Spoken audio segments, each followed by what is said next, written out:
The NFL draft is just a few days away, and that means our rookie drafts are coming incredibly soon. So we're going to give you our rookie rankings in tiers.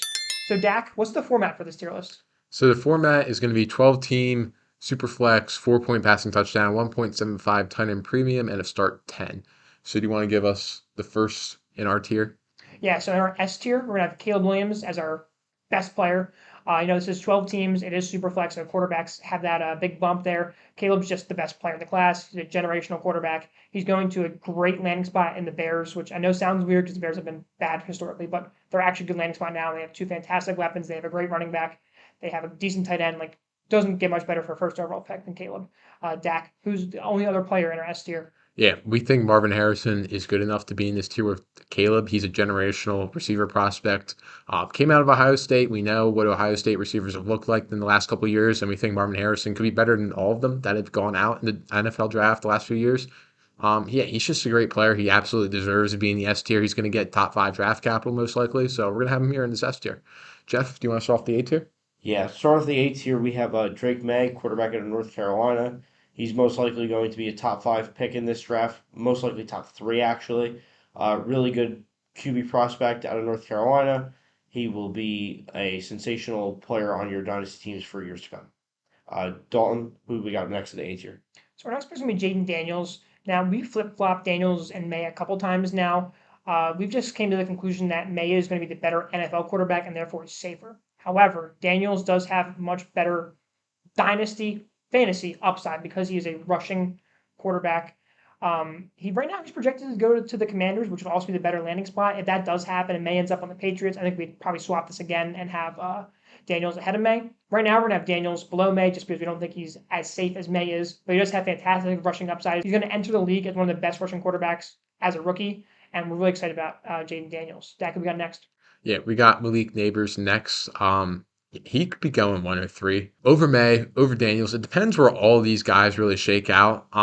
That's what we're gonna be interested to see, like what teams they go to. Kind of what Dalton said, like May could be above Daniels, Daniels could be above May, Neighbors could be above all those guys because he's such a great receiver coming out of LSU. If there wasn't a Marvin Harrison Jr. in this class, he could easily be the wide receiver one. That's how dominant he's been, especially this past season. And he also could be getting top five draft capital, maybe the Cardinals, depending on how everything shakes out. He's just going to be such a great player, instant plug and play in your lineups.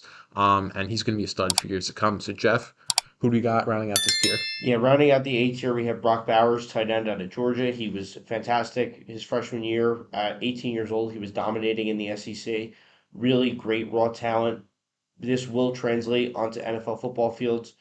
Sky's the limit for Bowers, especially in this format in a 1.75 tight end premium, where tight ends obviously have a nice advantage. We have him in the A tier strictly because of format and his absurdly great talent. If this was lower than a 1.75 or no premium at all, he would probably bump down into our B tier, but because of this high 1.75 tight end premium, he's going to be in the A tier strictly because of the format.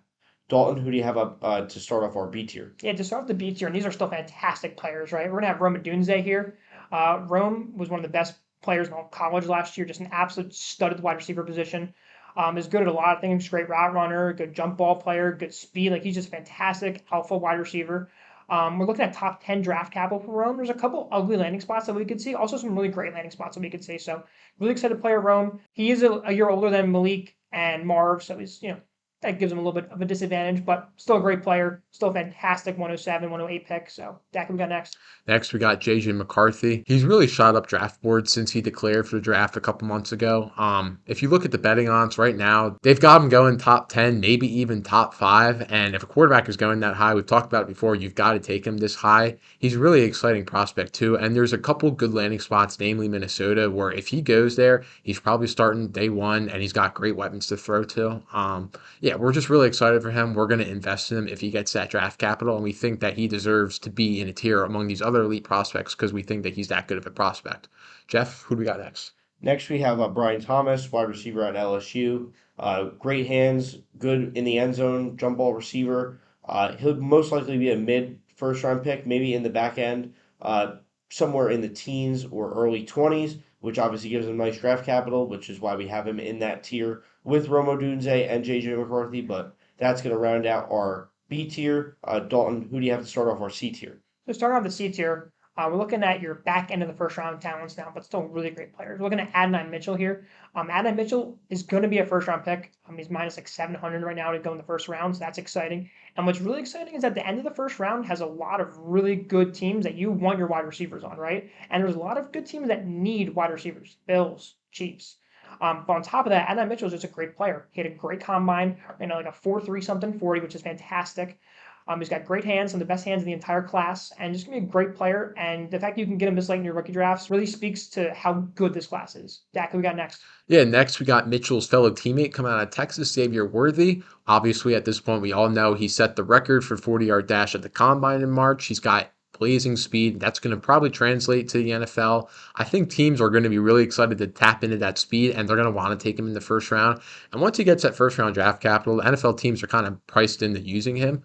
So that's going to bump him up your rookie boards and your rookie draft. So we're going to have him here. We're really excited to see where he goes in the NFL draft. We're pretty confident he's a first round pick. So that's what puts him in this tier. Jeff, who do you got next? Next up, we have Bo Nix. There's a lot of uncertainty with his draft capital right now. Some people have him going in the mid round of the first, and other people have him falling all the way to the second. There's really no clear spot for Bo Nix right now, but Bo Nix brings a slight rushing upside to the table. Not really a rushing quarterback, but does have the potential to run. He has a nose for the end zone when it comes to running the football, and he also protects the football a lot. Did not throw a lot of interceptions in college, so those are something that you look for in your quarterbacks. Dalton, who do you have up next? So the next player is Michael Penix. Now the same thing for Nix goes for Penix, right? We are expecting one of these guys to probably be a first round pick. Whoever is the first round pick is going to have to be in the back end of your first round rookie drafts, and whoever's not is probably going to drop down to like the second, mid second, wherever that is, right?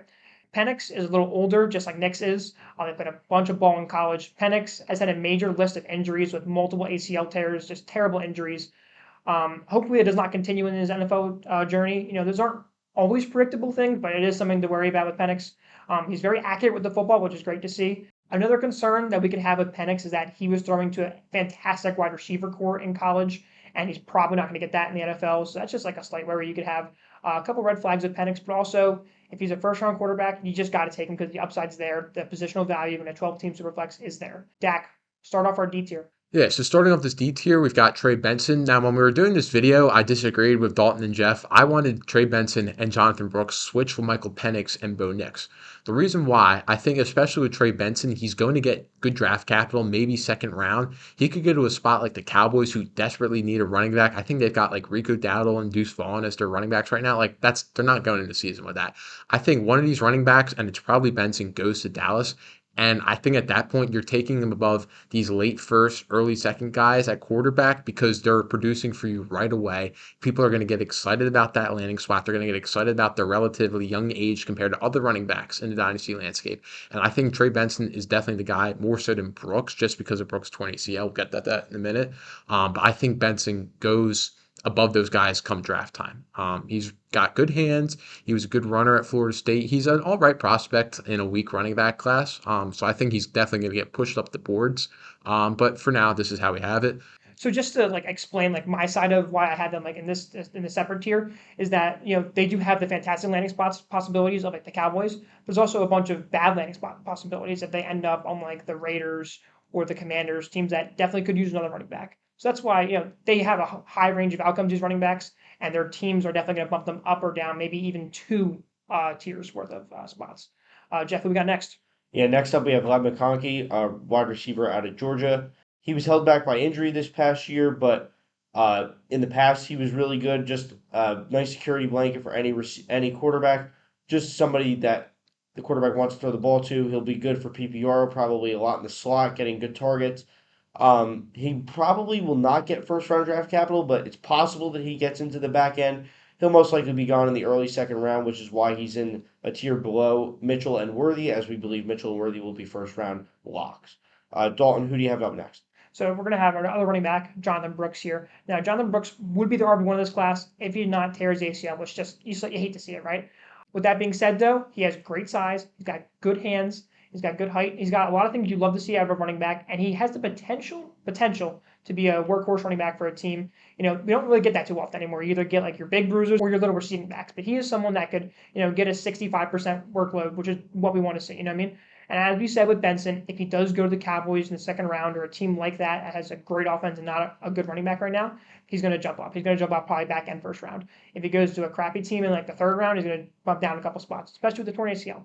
But one more thing I will say with the torn ACL, he will have built-in excuses for his whole first year. He could absolutely suck next year, and he's still going to have a lot of hype going into next year just because people are going to say, oh, we had his torn ACL. So it's not a bad idea to invest in Brooks because he's going to hold his value for at least a year. Yeah. Who we have next, Dak? Rounding out this tier, we've got Troy Franklin, the wide receiver out of Oregon. At one point, he was talked about towards like the back end of the first round of our rookie drafts, and he's tumbled since then. He had a really bad combine, came in at like 6'1", 175 pounds around there, just really not great size. And his 40 time wasn't what we expected. We expected him to run in the 4.3s, and he was 4.41, which is still really good speed, but just not the elite burner speed that we thought he had.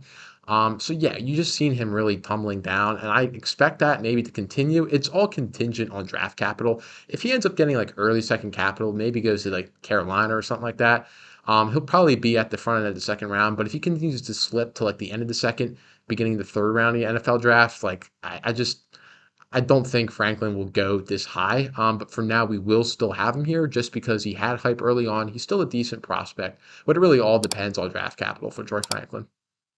Yeah, so that's going to wrap up our video. We hope you enjoyed. If you did, make sure to like and subscribe, and we'll see you in the next one.